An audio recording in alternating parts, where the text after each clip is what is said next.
जिस तरीके से डिफेंस में रिकवरी आ रही है, क्या करना चाहिए, अच्छे मानसून के चलते कौन से वो सेक्टर शेयर हैं जहां पर दांव लगा सकते हैं, इसका जवाब तलाशेंगे। और बाकी जो आपके भर भर के सवाल हैं उनके उत्तर तो तलाशेंगे ही, लेकिन सबसे पहले रूबरू कराते हैं आज के हमारी विशेष मेहमान आस्था जैन जी को। आस्था मैम, बहुत बहुत स्वागत आज के इस विशेष चर्चा में शामिल होने के लिए। और उनसे बातचीत करें उससे पहले जरा फटाफट जरा एक बाजार पे रुख और ले लेते हैं कि आखिर में वो कौन से सेक्टर शेयर्स हैं जिनमें कि हम देख रहे हैं कि आज शानदार मूव बनता हुआ दिखाई दे रहा है। तो उसमें आज हम देख रहे हैं कि बेयर क्रॉप साइंसेज में काफ़ी अच्छा मोमेंटम बनता हुआ दिखाई दे रहा है। आज क्रेडिट एक्सेस ग्रामीण में काफ़ी अच्छा मोमेंटम है, करीब 4-4.25% ऊपर।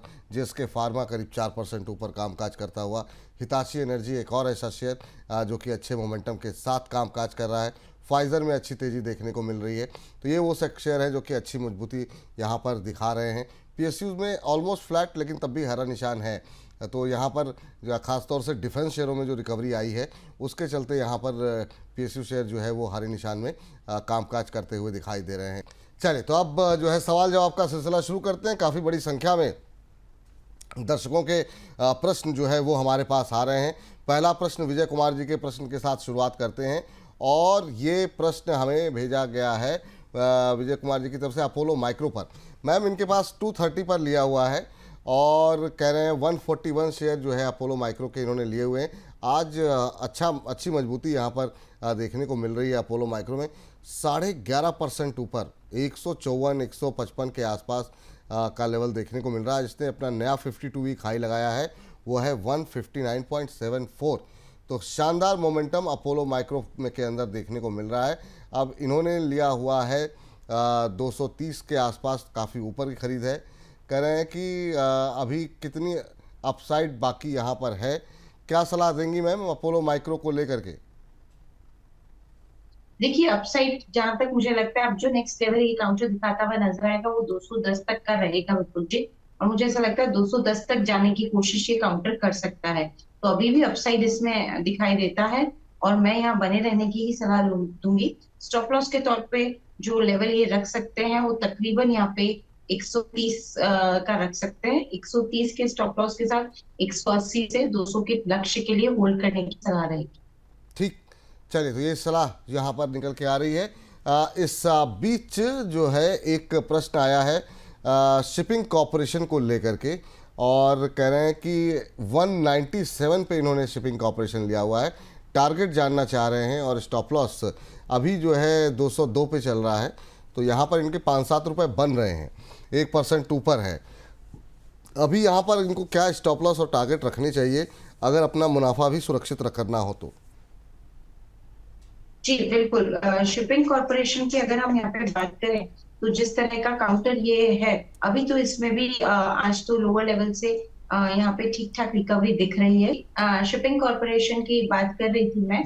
शिपिंग कॉरपोरेशन में जो ये तेजी आई है ये आगे भी जारी रह सकती है बिल्कुल जी। अब जो नेक्स्ट लेवल जिसके लिए ये तैयार हो चुका है वो इंट्राडे में या आने वाले 1-2 दिनों में 210 से 215 का रहेगा। करना है 195 के स्टॉप लॉस के साथ, 215 का पहला टारगेट, 220 का दूसरा टारगेट। 215-220 ये टारगेट यहाँ पर निकल करके आ रहे हैं। इनका जो है ध्यान आपको रखना है। मोहसिन खान साहब हमारे प्राइम मेंबर है, कह रहे हैं कैसे हैं आप? बहुत अच्छे हैं सर, और आप लोग की दुआएं हैं कि अच्छे हैं पूरी तरीके से। अमरिंद चौहान जी केसी इंटरनेशनल के बारे में कह रहे हैं कि ये फ्रेश पोजीशन यहाँ पर शॉर्ट टर्म के लिए लेना चाह रहे हैं, 1-2 महीने के लिए एक पोजीशन यहाँ पर बनाना चाह रहे हैं। अभी देखें तो आज करीब 1% के आसपास की मजबूती केसी इंटरनेशनल में देखने को मिल रही है। आज गूगल ट्रेंड में भी शामिल है, ये सुबह से ही ट्रेंड हो रहा है। 873 के आसपास ट्रेड करता हुआ मैम। बहुत अच्छे नतीजे आए थे बिल्कुल जी, लेकिन ऊपरी स्तरों से थोड़ी सी गिरावट आई है। मेरे हिसाब से एक बार 850 के आसपास आता है तो फ्रेश पोजीशंस के लिए भी इसमें एक नजर बनाई जा सकती है। तो 850 के लेवल पे इसमें फ्रेश पोजीशन भी बनाया जा सकता है। 790 का स्टॉप लॉस रहेगा। टारगेट इसमें वापस से 925 तक के इनिशियल रहेंगे। 925 तक के टारगेट जहां पर रहेंगे, ये सलाह यहां पर निकल करके आ रही है। और चलते हैं अगले दर्शक के पास जिनका प्रश्न हमारे पास आया हुआ है, और टाटा पावर के बारे में नागराज जी बहुत देर से पूछ रहे हैं कि अभी टाटा पावर में क्या करें। मैम 470 के आसपास ट्रेड करता हुआ टाटा पावर का शेयर, और ये शेयर काफ़ी दिनों से एक रेंज में फंसा हुआ है, वो है 400 के आसपास घूमता हुआ दिखाई दे रहा है। ये कब अपना दायरा तोड़ेगा, क्या करना चाहिए? इनकी खरीद 470 की है, थोड़ा ऊपर की है, आपकी सलाह क्या रहेगी टाटा पावर पे? देखिए, टाटा पावर की बात करें तो अभी ये एक दायरे में घूमता हुआ नजर आएगा। दायरा बन गया है 370 से 410 के बीच में, तो इसी में ये ट्रेड करता हुआ नजर आएगा। मेरे हिसाब से समय लगेगा पोजीशन में ये बने रहें, और इनको जो कॉस्ट प्राइस है उसको आने में तकरीबन मेरे हिसाब से 1-2 महीने लग सकते हैं। तो होल्ड करना है 1-2 महीने के नजरिए से। स्टॉप लॉस 375 का रखना है, और इनिशियल टारगेट इसमें सेट करना है 440 का। 440। थोड़ा अभी आपको 1-2 महीने वेट करना पड़ेगा नागराज साहब। ये आपके लिए फ़िलहाल के लिए सलाह यहाँ पर निकल करके आ रही है। अगली कंपनी जो है विजय जी ने हमें भेजी हुई है, वो है आरसीएफ को लेकर के सवाल है कि आरसीएफ में अभी क्या करना चाहिए। फर्टिलाइज़र कंपनियों में मैम अच्छे मानसून का किस तरीके से फ़ायदा हो सकता है, ये जानना चाह रहे हैं। और आरसीएफ की भाव इन्होंने नहीं बताया किस लेवल पे ले रखे हैं। 154 के आसपास चल रहा है अभी। आरसीएफ 1 महीने में करीब 10-10.5% चला है। यहाँ से और कितना अपसाइड बाकी रह गया है? अगर ये जो लोग फ्रेश बाइंग करना चाह रहे हैं उनके लिए कोई सलाह है यहाँ पर? देखिए, आरसीएफ की बात करें तो 154 के आसपास ये चल रहा है। मेरे को लगता है कि 160 161 तक के लेवल्स हमें दिखाता हुआ नजर आ सकता है ये काउंटर। तो यहाँ पे बने रहने की सलाह है। होल्ड भी किया जा सकता है, और इसमें स्टॉप लॉस जो रखेंगे पोजीशन में वो तकरीबन यहाँ पे 130 का रखेंगे, और टारगेट इसमें जो रखा जाएगा वो यहाँ पे इनिशियल टारगेट मुझे लगता है 180 तक के रहेंगे। नई खरीदारी कर सकते हैं मैम यहाँ पर? नई खरीदारी के लिए थोड़ा सा डिप का भी वेट किया जा सकता है। बिल्कुल जी। तेजल राउत जी बहुत देर से पूछ रहे हैं भारत इलेक्ट्रॉनिक्स को लेकर के। बीएल तो रुकने का तू ना रुकेगा, कभी थू ना थमेगा कभी जैसी स्थिति हो गई है इस पर। लगातार शानदार मूव यहाँ पर देखने को मिल रहा है। और बीएल पे इन्होंने ख़रीदा किस भाव पे है? वो 269 पे। वाह, क्या लेवल पे आपने ख़रीदारी की है। काफ़ी अच्छा प्रॉफिट बन रहा है। लॉन्ग टर्म का व्यू है, ये तो अच्छी बात है, लेकिन जो है रैली अच्छी आ गई है तो प्रॉफिट भी समय समय पे बुक करना चाहिए। किस लेवल पे करना चाहिए उसके लिए ज़रा पूछ लेते हैं। मैम, लॉन्ग टर्म का व्यू है हालांकि, तो क्या बने रहें या एक बार के लिए प्रॉफिट बुक करना चाहिए? आपकी सलाह सजेशन क्या रहेगा सेजल जी के लिए? 386 का लेवल है। देखिए, बिल्कुल यहाँ पे अभी मैं तो बने रहने की ही सलाह दूंगी। इस काउंटर पे होल्ड कर लीजिए, क्योंकि 410 तक के पहले टारगेट, 440 के दूसरे लॉन्ग टर्म टारगेट के लिए ये काउंटर अच्छा लग रहा है। तो टारगेट्स क्योंकि काफी बड़े हैं, तो स्टॉप लॉस भी यहाँ पे जो बनाया जा सकता है पोजीशन पे वो 345 का रहेगा। 345 के स्टॉप लॉस के साथ 420 टू 440 के टारगेट्स के लिए बिल्कुल इसमें बने रहा जाए। चलिए, तो इस राय के साथ जो है बीएल पे जो है यहाँ पर ये राय निकल के आ रही है कि अभी होल्ड करने की ही सलाह है। काफ़ी शानदार रैली यहाँ पर बीएल में देखने को मिली है। और इस बीच जो है अगला प्रश्न जो है अगले सन कुमार क्रिएशन के नाम से अपनी आईडी बनाई हुई है और हिंदुस्तान कॉपर के बारे में जानना चाह रहे हैं, जो कि इन्होंने लिया हुआ है 244 के आसपास। 244 की खरीद है। मेटल में काफ़ी दिनों बाद अब हलचल आती हुई दोबारा देखने को मिल रही है। और अभी जो है हिंदुस्तान कॉपर पे जो भाव है वो 246 247 के आसपास देखने को मिल रहा है। और हमारे जो दर्शक हैं उन्होंने 244 पे लिया हुआ है। ऑलमोस्ट ब्रेक इवन पे हैं, 2-3 रुपए बन रहे हैं। मैम, अभी क्या सलाह रहेगी आपकी हिंदुस्तान कॉपर में? अभी रैली शुरू हुई है, अभी चलेगी?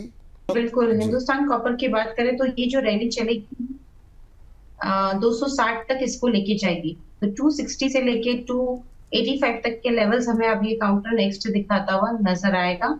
तो यहाँ पे बने रहने की सलाह है। स्टॉप लॉस के तौर पे जो लेवल ठीक लगता है वो तकरीबन 235 का रहेगा। असद राजपूत जी कह रहे हैं कोलैप प्लेटफॉर्म के ऊपर, कह रहे हैं क्या करना है इसमें? ये सेल भी नहीं हो रहा है, काफ़ी दिनों से सेल करना नहीं हो रहा है, बहुत लॉस हो रहा है। आज मेरा सवाल ले लीजिए। कोलैप प्लेटफॉर्म, इस पर ट्रेडिंग हो रही है? मैम एक बार ज़रा देखिएगा। COLAB कोलैप प्लेटफॉर्म करके कंपनी है और ये काफ़ी दिनों से कह रहे हैं कि इस पर जो है ये सेल नहीं हो रहा। लोअर सर्किट पे लोअर सर्किट तो लग रहे हैं, कैसे सेल होगा सर? यहाँ पे लोअर सर्किट 1 महीने में 17% टूट गया है लगातार और 124 पे आपने लिया हुआ है। मैम, कोई अपॉर्चुनिटी बची हुई है यहाँ पर अभी? क्या सलाह रहेगी? अब तो मतलब मुझे लगता नहीं है बेच भी पाएंगे। 124 पे लेके 55 का भाव आ गया। आपकी टिप्पणी कोई रहेगी मैम इस पर? देखिए विपुल जी, इसमें तो लगातार सर्किट लग रहे हैं और ये काउंटर मुझे नहीं ठीक लगता है। मेरे हिसाब से जब भी इसमें सर्किट हटे तो निकलने के मौके तलाशें, क्योंकि इस तरह के काउंटर्स बहुत ज्यादा वॉलेटाइल रहते हैं। तो मेरी सलाह तो ये रहेगी कि जब भी सर्किट हटे तो इसमें से एग्जिट कर दें। ठीक, निकले, मौका मिले निकलिए सर, क्या ही बोला जाए अब। इस बीच हमारे एक दर्शक हैं, असगर अंसारी साहब, कह रहे हैं विपुल सर, आस्था मैम को प्रणाम। मैं डॉक्टर एम असगर अंसारी बक्सर बिहार से हूँ। मैं सिर्फ आस्था जी को ही फॉलो करता हूँ। तो अंसारी साहब का सवाल आपके लिए विशेष रूप से है मैम। होनासा कंज्यूमर के 50 शेयर इन्होंने लिए हुए हैं, 412 रुपये की इनकी खरीद है और ये कह रहे हैं कि इसमें तेज़ी तो आ रही है, मेरा भाव कब आएगा। तो होनासा कंज्यूमर अभी 320 के आसपास चल रहा है, इन्होंने 412 पे लिए हुए हैं। रिकवरी तो है शेयर में, लेकिन अभी इनकी खरीद से दूरी है, इसको लेकर ये परेशान हैं। आपके बड़े फैन प्रशंसक हैं, आपकी टिप्पणी क्या रहेगी इस पर?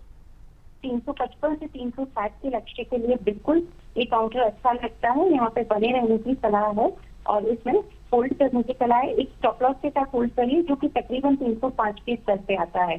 तो मुनाफा में बने रहना है 305 के स्टॉप लॉस के साथ 355 से 360 के लक्ष्य के लिए। चलिए ठीक है, ये राय यहाँ पर निकल के आ रही है। चलिए, इस बीच हमारे एक दर्शक हैं प्रदीप सेंगर जी, और वो जानना ये चाह रहे हैं कि क्या अभी वारी एनर्जी में एंट्री ली जा सकती है क्या?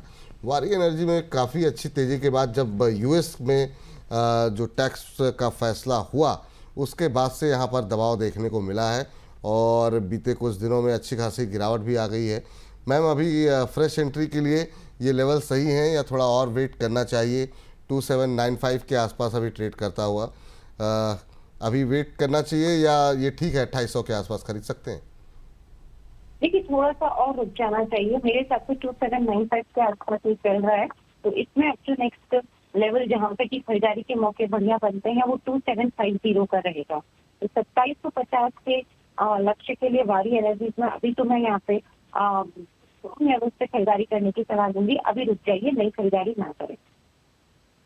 इस बीच ऑलवेज बी हैप्पी करके हमारे एक दर्शक हैं जिन्होंने अपनी आईडी बनाई हुई है और कह रहे हैं कि सर बीएचईएल का टारगेट अभी क्या हो सकता है।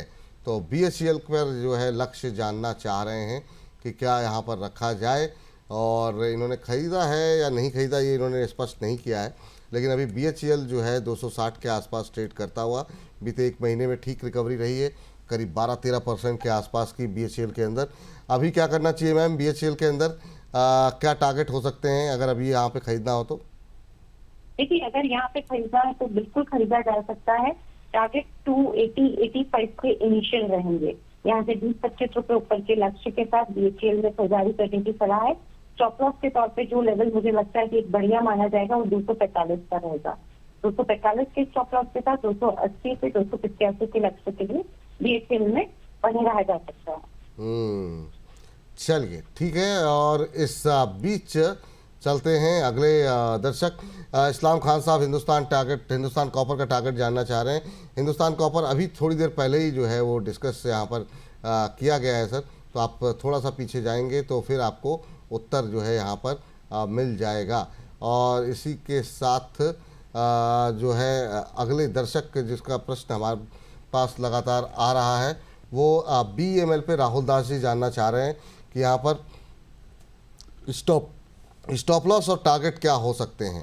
तो अभी अगर हम देखें बीएमएल को 4272 का लेवल देखने को मिल रहा है। एक बार जरा इंट्राडे चार्ट लेकर के आइए ना बीएमएल का, क्या हुआ क्या यहाँ पर? एकदम से जो है यहाँ पर गिरावट बढ़ती हुई, अब इंट्राडे लो पे आप देखिए जरा ट्रेड करता हुआ। मैम, बीएमएल पे क्या करना चाहिए? 4275 का लेवल यहाँ पर देखने को मिल रहा है और हमारे दर्शक एक हैं और वो जानना चाह रहे हैं यहाँ पर stop loss target Rahul ji कि क्या रखना चाहिए। देखिए, बीएमएल की बात करें तो यहाँ पे स्टॉप लॉस अभी तो जो रखा जाएगा, क्योंकि ये एक काउंटर अभी थोड़ा सा वीक हुआ है, तो स्टॉप लॉस रखेंगे इसमें 4175 का। यहाँ से थोड़ा 100 रुपए नीचे का स्टॉप लॉस देंगे, लेकिन टारगेट भी 4430 के रहेंगे। चलिए, इस बीच हमारे एक दर्शक हैं काफ़ी टाइम से, रितेश यूट्यूब जी, वो कह रहे हैं कि मैम रेडियंट कैसा स्टॉक है, क्या इसमें पोजीशन बना सकते हैं? रेडियंट कैश मैनेजमेंट सर्विसेज के नाम से ये 64-65 रुपये का शेयर है। तो ये आपने कहाँ से ढूंढा सर, और वजह क्या है कि इसमें मतलब इसमें पैसे लगाने हैं? एक महीने में बाज़ार में जब रिकवरी आई तब 4-4.5% का नेगेटिव रिटर्न है, 6 महीने में 16% का नेगेटिव रिटर्न यहाँ पर देखने को मिल रहा है, और पूरे साल भर में अंडर परफॉर्म ही किया है बाज़ार को। तो ढूंढ करके मतलब आपने ऐसी कंपनी जो है ढूंढी है। नतीजे में अगर हम देखें तो 15-16% हालांकि कंपनी का मुनाफा बढ़ा है। मैम कोई अगर आप कोई टिप्पणी करना चाहेंगी रेडियंट कैश में, ये खरीदारी करना चाह रहे हैं यहाँ पर? देखिए, रेडियंट कैश अभी भी वीक लगता है विपुल जी। मुझे ऐसा लगता है कि ये थोड़ा और वीक हो सकता है। 64 के आसपास चल रहा है, ऊपर 60 तक जा सकता है। 62 पे एक इम्पोर्टेंट सपोर्ट है, अगर वो ब्रेक हुआ तो 60 तक जा सकता है। ये काउंटर अभी तो वीक लग रहा है मेरे हिसाब से। ये उन्होंने खरीदारी की है तो स्टॉप लॉस नहीं लगाया और वही दिक्कत हुई है। लेकिन अभी 59 के स्टॉप लॉस के साथ होल्ड करें। इन एनी केस ये एक बार 70 to 73 के आसपास आता है तो निकलने का प्रयत्न करें। ये सलाह आपके लिए है यहाँ पर। और पटेल कीर्ति जी का प्रश्न आया हुआ है, कह रहे हैं विपुल सर एंड आस्था मैम को नमस्कार। नमस्कार आपको भी कीर्ति जी। और कह रहे हैं कि जियो फाइनेंशियल में 272 के रेट पे इन्होंने 600 शेयर लिए हैं और इनका लॉन्ग टर्म का व्यू है, और इन्होंने अपना एक टारगेट सेट कर रखा है 350 रुपये का। कह रहे हैं कि वो कब देखने को मिल सकता है? तो अभी अगर हम देखें जरा, जियो फाइनेंशियल में अच्छी रिकवरी रही है। 198-199 का लो लगाने के बाद वहाँ से अगर देखें तो 100 रुपये रिकवर हो गया है जियो फाइनेंशियल। मैम क्या सलाह रहेगी अभी इनके लिए? इन्होंने अपने लिए 350 का टारगेट सेट किया हुआ है, 272 पे ख़रीदा हुआ है, यहाँ पर इनके बन रहे हैं 13-14 रुपये, लेकिन लॉन्ग टर्म का व्यू है, क्या करना चाहिए अभी? जी देखिए, जियो फाइनेंशियल की यहाँ पे बात करें तो व्यू लॉन्ग टर्म का है तो होल्ड ही करना है। 320 तक के टारगेट हमें देखने को मिलेंगे। पहला लक्ष्य 300 का, दूसरा लक्ष्य 325 का रहेगा। तो उन सब टारगेट के लिए अभी तो होल्ड ही करना है। स्टॉप लॉस के तौर पे जो लेवल अच्छा लग रहा है वो मेरे हिसाब से यहाँ पे 265 के आसपास का रखा जा सकता है। जी चलिए, तो इस बीच हमारे साथ आस्था जी भी जुड़ी हुई हैं हमारे साथ लाइव। अब राघवेंद्र सिंह जी भी जुड़ चुके हैं, बाजार के विशेषज्ञ जो है। राघवेंद्र सर बहुत बहुत स्वागत आपका। टिप्पणी आपकी बाजार पे क्या रहेगी सर? अभी करंट लेवल पे कैसे देख रहे हैं बाजार को आप? बहुत बहुत धन्यवाद विपुल जी, वेरी गुड आफ्टरनून। देखिए, बाजार तो 24,500, 24,700 से लेके 25,000 ये पिछले 20 दिनों से इसी रेंज में अटका हुआ है। जैसे हम लोग कई बार आपके साथ चर्चा करते समय बात भी कर रहे थे कि जब तक ये रेंज कहीं भी 25,000 के ऊपर जाके क्लोज कर दे या 24,500 के नीचे क्लोज कर दे, अगर ये कुछ हो जाए तो बाजार उस तरफ जाएगा। बट मेरे हिसाब से अभी बाजार इसी रेंज में है। 2 दिन एक्सपायरी बची हुई है। इस मंथ की एक्सपायरी 25,000 के ऊपर मुझे लग रही है, तो 25,000 के आसपास अगर हो जाती है तो मुझे लगता है कि ये बहुत अच्छा होगा। और रोल ओवर जिस हिसाब से हो रहा है, मुझे लगता है कि अगले महीने में एक अच्छी खासी रैली के लिए हम लोग तैयार हो रहे हैं। आ जाए सर, क्योंकि मतलब 5 बार 25,000 के ऊपर जाकर के हम लौटे हैं, मतलब 5 बार टेस्ट किया फिर वापस आया। अब तो मतलब जो है क्या ही बोला जाए। अब आज तो उम्मीद थी लगा कि मतलब अमेरिकी बाजार भी बंद हैं, 3 बड़ी खबरें भी आ गई, मानसून अच्छा हो गया, अब तो तोड़ देगा, लेकिन टस से मस नहीं हुआ बाजार। चलिए खैर, इस बीच हमारे दर्शक जो है प्रश्न पूछ रहे हैं। HK जी कह रहे हैं सर इरिडा में रिकवरी कब आएगी? 280 पर 400 शेयर हैं, तो क्या सलाह रहेगी राघवेंद्र जी आपकी? यहाँ पर जो है इरिडा को लेकर के 280 पर लिए हुए हैं इन्होंने। देखिए, इरिडा आपने 280 पे लिया हुआ है, कोई बात नहीं। अगर रिकवरी आएगी तो ओवरऑल सारे सेक्टर में आएगी, पूरे जो entire Nifty, bank Nifty, mid cap, small cap सब में आएगी। स्टेप बाय स्टेप आएगा वो। तो मेरे हिसाब से इंतजार कीजिए। जब इतना लंबा रुके हुए हैं तो थोड़ा और वेट कर लीजिए। निचले स्तरों पे आता है थोड़ा सा और आप ऐड कर सकते हैं। 170 के नीचे गया तो आप थोड़ा और ऐड कर लीजिए, बट मेरे हिसाब से बने रहिए, बेच के मत अभी इसको। ठीक, अभी बेचने की सलाह नहीं है। संजय कुमार धीर जी कह रहे हैं विपुल सर, आस्था मैम, आप सबको मेरा प्रणाम। आप लोगों का भी मेरा पोर्टफोलियो ठीक चल रहा है, आप सबके सहयोग के लिए धन्यवाद। धन्यवाद आपका भी सर, लगातार कार्यक्रम के लिए बनने के लिए। चलिए इस बीच आस्था जी के पास चलते हैं। और चलिए, लगता है आस्था जी से संपर्क हमारा टूट गया है, लेकिन इस बीच भारत रावल जी का प्रश्न ले लेते हैं। और ये जो है इनका हिंदुस्तान कंस्ट्रक्शन पे सवाल है। 400 शेयर लेकर के बैठे हुए हैं और कह रहे हैं कि इन्होंने जो है 42 रुपये पर ख़रीदा हुआ है, कह रहे हैं अभी लॉस में है, अभी क्या करना चाहिए।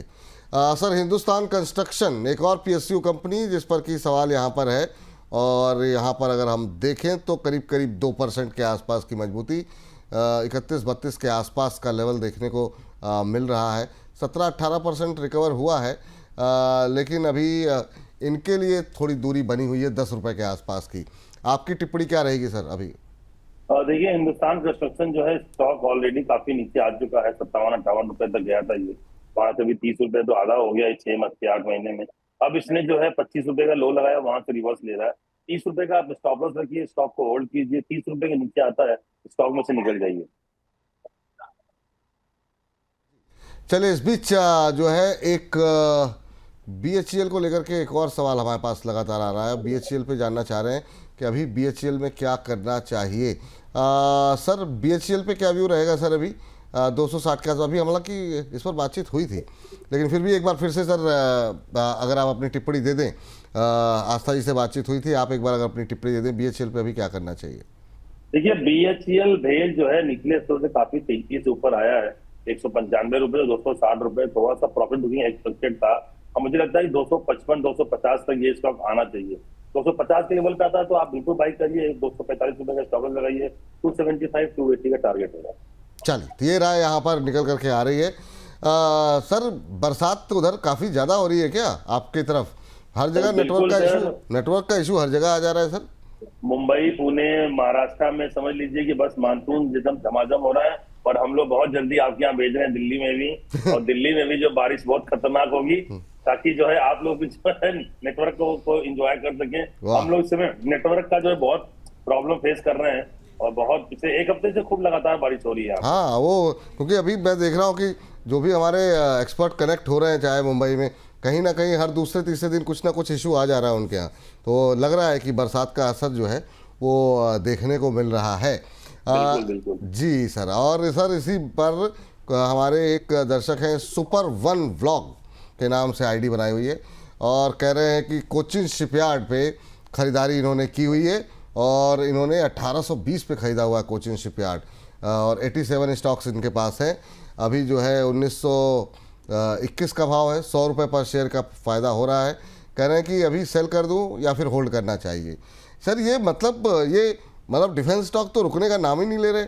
लगा कि अब तो प्रॉफिट बुक होना चाहिए। ना BL रुक रहा, ना कोचिन रुक रहा, ना कोई शेयर रुकते हुए दिखाई नहीं दे रहे। नहीं तो मुझे लगता है ये स्टॉक जो है अभी जितने भी डिफेंस स्टॉक हैं, ये थोड़ा मुझे लगता है थोड़ा सा रुकेंगे। मेरे हिसाब से एक बार प्रॉफिट बुकिंग आना भी चाहिए।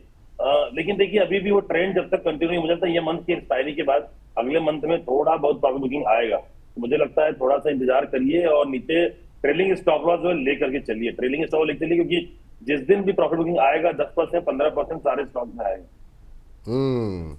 ये बात यहाँ पर निकल करके आ रही है। और रामानंदी जी का सवाल ले लेते हैं। रामानंदी वैष्णव जी हैं, और वैष्णव जी कह रहे हैं कि प्लीज़ मेरा क्वेश्चन ले लीजिए, आपका सवाल ले लिया गया है। और कह रहे हैं कि इरकॉन पे सवाल है सर इनका, 268 पे लिया हुआ है। कह रहे हैं काफ़ी हैवी लॉस हो रहा है मुझे, 300 शेयर इनके पास हैं, क्या करना चाहिए? वेट करें या फिर किसी दूसरे शेयर पे शिफ्ट हो जाएं रिकवरी के लिए? अभी इरकॉन 188 पे है, तो सर रिकवरी तो आई है, मतलब अब अगर निकलेंगे तो फिर फ़ायदा नहीं है, क्योंकि अब आप काफ़ी समय से होल्ड कर रहे हैं मुझे लग रहा है, क्योंकि आपने तो लिया हुआ है काफ़ी ऊपर 268 पे। तो सर, क्या आपकी सलाह रहेगी कि अब ये थक रहे हैं, कह रहे हैं कि एग्जिट कर लें, स्विच कर जाएं, क्या करना चाहिए या फिर अभी वेट करना चाहिए?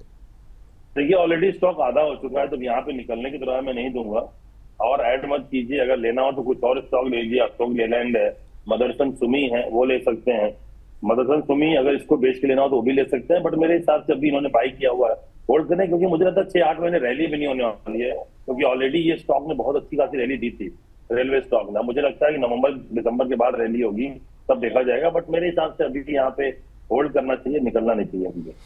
होल्ड करने की सलाह है, निकलने की सलाह फिलहाल के लिए नहीं है सर। अब वेट करें हैं तो कर लीजिए पूरा, लेकिन 2 स्टॉक्स आपको और बताए गए हैं, बेच कर ना सही, अगर आप अलग से भी खरीदना चाहें तो यहाँ पर अशोक लेलैंड पे खरीदारी की जो आपको सलाह दी गई है उस पर आप गौर कर सकते हैं। इसके अलावा जो दूसरा शेयर बताया गया है वहाँ पर भी आप अपनी नज़रें इनायत कर सकते हैं। ये बात तो यहाँ पर निकल के आई। लेकिन सर BSE पर आज काफ़ी सवाल है, बहुत लोग फ्रेश एंट्री करना चाह रहे हैं और हमारे एक दर्शक ने खरीदा भी हुआ है, वो 2350 पे 2350 पे खरीद है। बहुत ज़्यादा लोग, काफ़ी सारे लोगों के सवाल हैं जो कि खरीदारी करना भी चाह रहे हैं। BSE में अभी भी अपसाइड की गुंजाइश है क्या सर? एक रैली तो हमने देख ली कि यहाँ पर आ चुकी है, अभी क्या करना चाहिए? आज 2% की जो गिरावट है उसमें क्या खरीद सकते हैं? नहीं, मुझे नहीं लगता कि यहाँ पे बाई करना चाहिए। अभी ये स्प्लिट हुआ है, बोनस हुआ है, अवॉइड कीजिए। डिलीवरी वॉल्यूम बढ़ा हुआ है, जो लोग ले रहे हैं मेरे हिसाब से वेट कर रहे हैं। मुझे लगता है 2100 के नीचे आना चाहिए स्टॉक, वहां बाई करूंगा। ठीक है सर। दिलीप व्यास जी का प्रश्न है दीपक बिल्डर के ऊपर, और दीपक बिल्डर्स पर है, कह रहे हैं कि अभी क्या करना चाहिए दीपक बिल्डर। जरा एक नज़र डाल लीजिए दीपक बिल्डर के ऊपर। तो एक नज़र में अगर हम दीपक बिल्डर्स पे नज़र डालें, 147 के आसपास चल रहा है सर। अब ये ख़रीदना चाह रहे हैं, खरीद चुके हैं, इसके बारे में जानकारी नहीं है, पर एक जनरल व्यू आपका क्या होगा दीपक बिल्डर्स के? देखिए 145 रुपए का बहुत स्ट्रॉन्ग बेस है, वो लेवल तोड़ेगा तो 100 जा सकता है। तो 142 का आप स्टॉप लॉस दीजिए, स्टॉक को होल्ड कीजिए 152 के लिए, 155 के लिए। ठीक। अब सर जरा, चूँकि इसका एक हिस्सा जो है हम जो है मार्केट मास्टर पे लगाते हैं शाम को 8 बजे, जो और उस पर बड़े दर्शक देखते हैं, और क्योंकि आज का एक शेयर जिस पर आपसे सबसे ज़्यादा चर्चा हुई है, और मतलब जब पावर हम लोगों ने डिफेंस और रेलवे, मतलब जिसे कहते हैं ना, निचोड़ डाला आपके साथ चर्चा कर करके, जरा सुजलॉन देखिए सर। अब क्या ब्रेकआउट आ गया है, कहाँ तक जाएगा सर? 2-2.25% की तेजी आ गई है। देखिए, हाँ देखिए विपुल जी, कई बार मैंने आप ही के साथ चर्चा में बोला 58-59 का बैरियर था, वो बैरियर बहुत जल्दी टूटेगा, और ये टूट गया। अब ये बैरियर टूट गया, मुझे उम्मीद है कि 75 का जो मेरा टारगेट था मंथ एंड तक का, शायद वो 68-67 जाकर रुक जाए, बट 75 ये बहुत जल्दी आएगा। इसको बिल्कुल बाई करिए, होल्ड कीजिए। सुजलॉन में कोई प्रॉब्लम नहीं है। ये कंपनी मुझे लगता है कि 3 डिजिट 100 रुपए के ऊपर आपको 2 से 3 महीने में दिखाई देगी। अभी खरीद सकते हैं सर 65 के आसपास? बिल्कुल खरीद लीजिए, 65 के आसपास खरीदिए। 62 आता है तो वहां भी खरीदिए, 60 रुपए का स्टॉप लॉस दीजिए। बहुत अच्छा ब्रेकआउट है सर इसमें, विद गुड वॉल्यूम, ब्रेकआउट बढ़िया है। बहुत अच्छा, चलिए सर ठीक है, यहाँ पर नजरें आप लोग बना करके चलिए। जरा फिर ये भी देख लीजिए क्या यहाँ पर भी कोई ब्रेकआउट है क्या? रिलायंस पावर पे 2% के आसपास ऊपर है। हालांकि इसके मैनेजमेंट पे लोगों को उतना भरोसा नहीं, लेकिन एक महीने में 25% चल चुका है। क्या यहाँ पर अभी कोई अपॉर्चुनिटी बची है क्या? देखिए 48 रुपए का इसको रेजिस्टेंस था, वो लेवल इसने ब्रेक किया है और अभी सस्टेन कर रहा है उसके ऊपर। तो 55 रुपए या 57 रुपए तक जा सकता है। ये 5 से 6 रुपए की रैली और है, बट मुझे लगता है कि रिस्क रिवॉर्ड इतना फेवरेबल नहीं है। तो मेरे हिसाब से अगर 50 के नीचे आएगा तो बाई करिए, 48 रुपए के स्टॉप लॉस से 57 रुपए तक के लिए। तो ये आप रिलायंस पावर पे व्यू जो है निकल करके आता हुआ। इसके अलावा जो है जरा एक शेयर और जिस पर कि आज ब्रोकर रडार पे भी हमने इसको शामिल किया था, वो था NTPC ग्रीन। क्या अपॉर्चुनिटी दिखाई दे रही है? एक महीने में 10% के आसपास की रैली रही है, और कई सारे ब्रोकरेज हाउसेस की तरफ से यहाँ पर आज शायद 123-24 का टारगेट शायद निकल करके आया था। शायद जेफरीज की रिपोर्ट थी या किसकी, लेकिन आपका टारगेट क्या होगा सर यहाँ पर NTPC ग्रीन को लेकर के? आधे % के आसपास की मजबूती आज देखने को मिल रही है। क्या सलाह रहेगी आपकी? ICICI सिक्योरिटीज़ की राय थी, सॉरी, 123 का टारगेट। आपका टारगेट क्या होगा सर? देखिए मेरे हिसाब से स्टॉक 120-125 रुपए का भाव दिखाना चाहिए इसी हफ्ते में। 110 रुपए का स्टॉप लॉस लगाइए। स्टॉक में वॉल्यूम अच्छा है, थोड़ा सा कंसोलिडेट हो रहा है, तो मुझे लगता है ब्रेकआउट देगा बहुत जल्दी 115 के ऊपर। 120-125 का होगा टारगेट। 120-125 का होगा टारगेट, ये सलाह जो है यहाँ पर निकल करके आ रही है। इस बीच हमारे एक दर्शक का भी सवाल आया है। IOC में सर वो अपनी क्वांटिटी इंक्रीज करना चाह रहे हैं, कह रहे हैं कि अब ये अगर आप क्वांटिटी इंक्रीज करना चाह रहे हैं तो बताना तो चाहिए किस रेट पे पहले ले रखा है, तो उस हिसाब से आपको सलाह मिलती। लेकिन ऑलमोस्ट फ्लैट ट्रेड करता हुआ 143-44 के आसपास। सर जिस तरह की सिचुएशन देखने को मिल रही है, और काफ़ी मतलब एक तरीके से ऐसा लगता है US और OPEC के बीच में एक द्वंद्व मचा हुआ है कच्चे तेल को लेकर के, क्या करना चाहिए सर अभी IOC जैसे शेयरों पे? मुझे लगता है IOC अभी इनको यहाँ ऐड करने की जगह अभी अवॉइड करें। मुझे लगता है ये अभी नो ट्रेड जोन में है, 135-145। देखते हैं 135 का लेवल ब्रेक करे या फिर 145 का, तो फिर एंट्री करेंगे। ये राय आप लोगों के लिए फ़िलहाल के लिए सलाह यहाँ पर निकल करके आ रही है, तो इस पर रखिए ध्यान आप लोग। और इसके अलावा एक दर्शक बहुत देर से BLSC के ऊपर जानकारी चाह रहे हैं कि यहाँ पर क्या करना चाहिए। अभी अगर हम देखें तो ये BLS ई सर्विसेज के नाम से कंपनी है सर। आज करीब 0.25% के आसपास की गिरावट BLS ई सर्विसेज में देखने को मिल रही है और जानना ये चाह रहे हैं कि क्या किया जाए। इन्होंने 253 पे 150 शेयर ले रखे हैं, तो यहाँ पर इनको नुकसान हो रहा है 43 रुपये पर शेयर का। आपकी टिप्पणी क्या रहेगी सर? मेरे हिसाब से इनको यहाँ से निकल जाना चाहिए, क्योंकि जिस हिसाब से यूएस ने वीजा कैंसिल करना स्टार्ट किया है, मुझे लगता है उसकी वजह से थोड़ा सा जो है ये प्रेशर रहेगा। ये कंपनी वीजा सर्विस प्रोवाइड करती है इंडिया में ऑल ओवर वर्ल्ड के लिए, उसी का असर है। 190 तक आ सकता है, अगर 190 तक होल्ड कर सकते हैं तो होल्ड कीजिए, बट मेरे हिसाब से स्टॉक में स्ट्रक्चर ब्रेक कर दिया है तो अवॉइड करना चाहिए या फिर एग्जिट कर लेना चाहिए। ठीक, हमारे एक दर्शक हैं कमल जी, प्राइम मेंबर है हमारे, और कमल जी कह रहे हैं कि NTPC को इन्होंने चुना है फ्रेश एंट्री के लिए। हालांकि ये शेयर थका बहुत दिनों से रहा है, चलने को पहले पूरा पावर सेक्टर ही थोड़ा सा इस समय सुस्त दिखाई दे रहा है। फ्रेश एंट्री कर सकते हैं क्या सर NTPC में अभी? नहीं, मुझे नहीं लगता, क्योंकि अभी एकदम नैरो रेंज में है। अवॉइड कीजिए, अभी एंट्री करने की जरूरत नहीं है इसमें, ये स्टॉक थोड़ा भी अवॉइड करिए। सर रेलवे में जो कुछ हो रहा है सर, रेलवे में कोई है शेयर क्या आपके पसंद का कि जो आपको लग रहा है कि अभी एंट्री करने लायक है, या अभी थोड़ा दूरी बना करके चलें इसमें? देखिए, अभी PSU जितनी भी कंपनियां हैं बैंकिंग को छोड़ करके, मुझे नहीं लगता कि बैंकिंग और डिफेंस के अलावा बहुत बड़ा अपमुख बचा हुआ है। रेलवे स्टॉक्स ऑलरेडी पहले बहुत कर चुके हैं, फिर नीचे से आगे आधे हो गए, वहां से फिर नीचे नीचे चलना स्टार्ट किया। मेरे हिसाब से इमीडिएटली उसमें एंट्री नहीं करना चाहिए रेलवे स्टॉक में, थोड़ा अवॉइड कीजिए, वेट कीजिए, किसी और सेक्टर में जहां दम लगेगा वहां पे आएंगे, बताएंगे सभी दर्शकों को। देखिए, मेरे हिसाब से टाटा स्टील 160 के ऊपर जब तक सस्टेन कर रहा है तब तक घबराने की जरूरत नहीं है। 160 रुपए का स्टॉक आउट कीजिए, स्टॉक को होल्ड कीजिए। 168 रुपए तक का भाव दिखना चाहिए बहुत जल्दी। इन्होंने 137 पे लिया हुआ है सर, होल्ड करें अभी ना? 160 का स्टॉक देकर के इसको इनको बोलिए होल्ड करेंगे। होल्ड करिए, चल ठीक है। नंद किशोर जी हमारे दर्शक जुड़ चुके हैं फोन लाइन पर। नंद किशोर जी को नमस्कार। सर नमस्कार। सर नमस्कार। कैसे हैं नंद किशोर जी? बढ़िया सर। अब बताइए सर, कहाँ से बोल रहे हैं? सर बीकानेर से सर। बीकानेर राजस्थान से बोल रहे हैं। बारिश हो रही है सर वहाँ बीकानेर में? बारिश नहीं सर, आंधियाँ चल रही है। आंधियाँ चल रही हैं। हालांकि अभी मोदी जी होकर के आए हैं वहाँ पर बीकानेर आपके यहाँ, तो बहुत सारे उद्घाटन वगैरह भी हो गए बीकानेर में, और करणी माता के दर्शन भी कराए प्रधानमंत्री।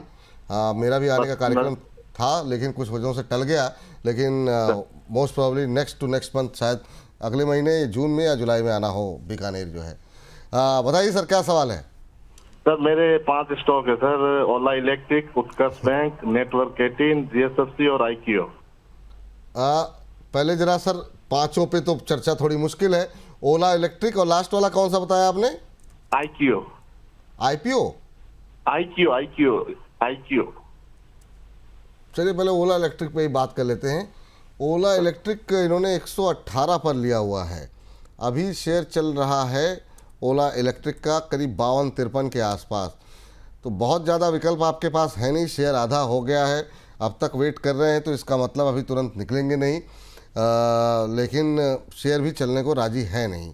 बहुत सारे उम्मीदें थी यहाँ पर, लेकिन थोड़ा सा मैनेजमेंट की तरफ से बड़बोलापन, फिर बहुत सारी चीज़ें जो गतिविधियाँ रहीं वो कंपनी पे भारी पड़ गई। सर ओला इलेक्ट्रिक आपकी टिप्पणी क्या रहेगी अभी?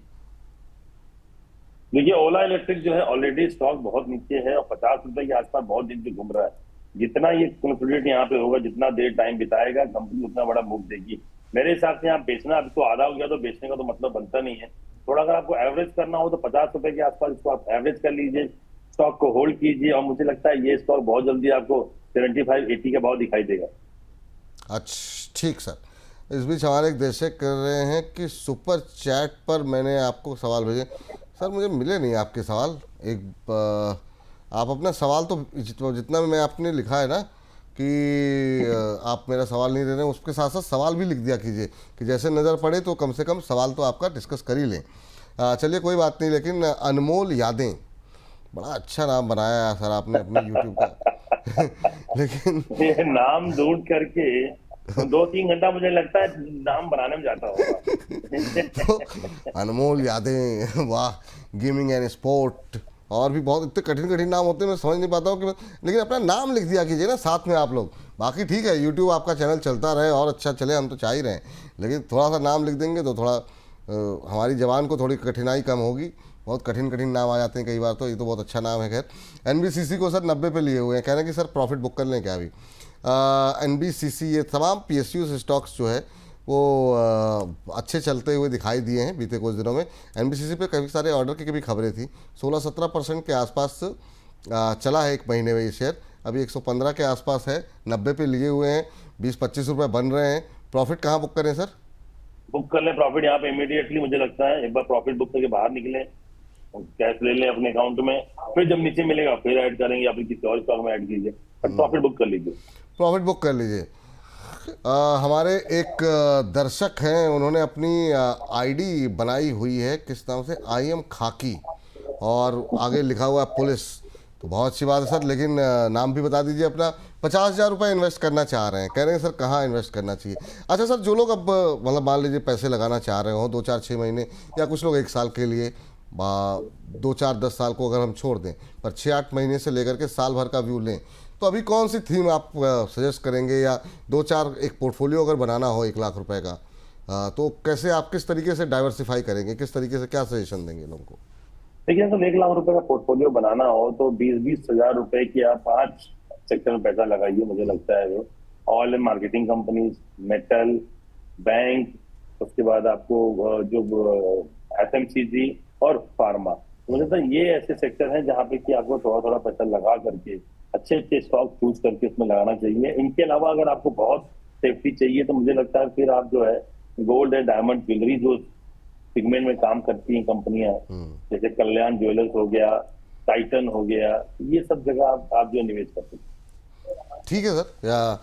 अब जैसे आपने थीम तो बता दी, अब फिर वो कहेंगे शेयर बताइए। जैसे आप मान लीजिए मेटल पे चुनना हो, अब मेटल के साथ समस्या ये, स्टील लें कॉपर लें, क्या टाटा स्टील जाना चाहिए, सेल जाना चाहिए? टाटा स्टील और सेल में चुनना हो तो आप किसे चुनेंगे? ये दोनों को मैं चूज नहीं करूंगा, मेरे हिसाब से जिंदल स्टील ज्यादा अच्छा है, जिंदल हमको स्टील, वहां जाना चाहिए, उनको वहां जाना चाहिए।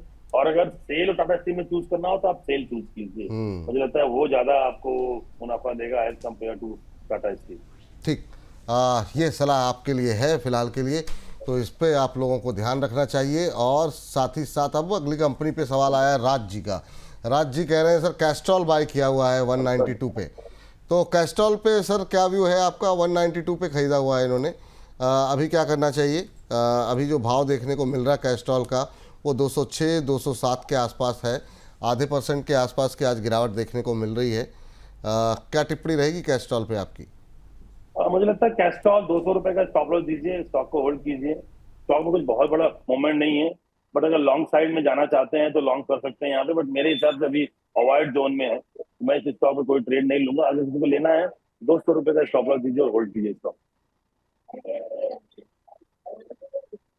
इस बीच शिवजी त्रिपाठी जी हैं, और त्रिपाठी जी जानना चाह रहे हैं कि रेमंड के ऊपर, कह रहे हैं सर मैंने रेमंड के 404 शेयर 1822 के रेट से ले रखे हैं, मुझे क्या करना चाहिए, बताने का कष्ट करें। सर ये 1822 पे आपने ले रखे हैं, आपने डिटेल, अब ये आपने कब लिए? मतलब डिमर्जर के पहले लिए? डिमर्जर के पहले ही होंगे मेरे ख्याल से। सर कोई डिमर्जर के पहले ही होगा। अभी इनका भाव अगर 1800 का है तो मेरे हिसाब से अभी भी स्टॉक 1600-1650 पे है। डिमर्जर के बाद भी रेमंड लाइफस्टाइल मिला होगा इनको, तो कोई ऐसा नहीं है, आप इस स्टॉक को होल्ड कीजिए बिंदास, कोई टेंशन नहीं। कोई टेंशन नहीं सर, अभी बने रहिए, ये आपके लिए सलाह है कि जो है यहाँ पर बने रहने की ही सलाह जो है वो निकल करके आ रही है।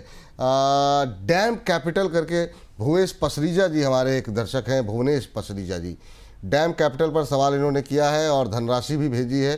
द बोनस को धनराशि, आप लोगों से निवेदन है, धनराशि भेजने के बजाय आप हमारे प्राइम मेंबर बनते रहिए सर, और अगले 1 से 1.5 महीने 2 महीने जो हम आपको लगातार कह रहे हैं, 1 महीने के अंदर जो है कई सारी एक्सक्लूसिव कंटेंट हम आप लोगों के लिए लेकर के आने वाले हैं। तो अभी से आप लोग इस चैनल के प्राइम मेंबर शिप का हिस्सा बनते रहिए, इस परिवार को बड़ा बनाते रहिए।